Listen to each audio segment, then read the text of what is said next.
ninguém pode desfazer aquilo que Deus determina. O Brasil chora ao perder os mamonas assassinas. Nos braços da saudade deixaram crianças, jovens, velhos e amigos. Estou cantando a história porque também aconteceu comigo. Como é que pode? Esta vida é tão cruel. São as coisas lá do céu, não podemos entender. São os mistérios que a vida determina. Somente a força divina pode vir nos socorrer e aliviar esta dor que é tão imensa. Se existe recompensa pra quem deixa esta vida assim.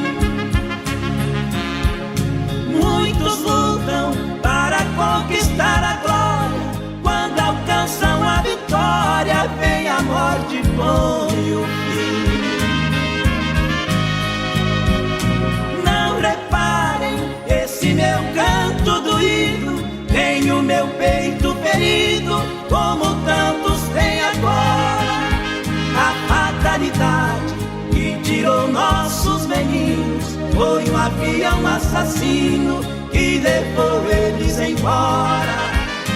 Quanta dor, quantas lágrimas caídas, uma estrada interrompida, 5 vidas e um adeus. 5 chamas que apagaram suas luzes, mas nos braços de Jesus foram encontrar com Deus.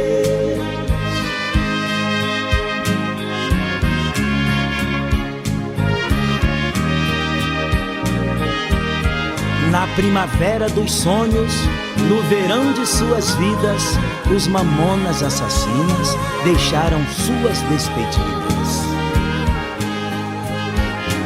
Não reparem esse meu canto doído, tem o meu peito ferido, como tantos têm agora.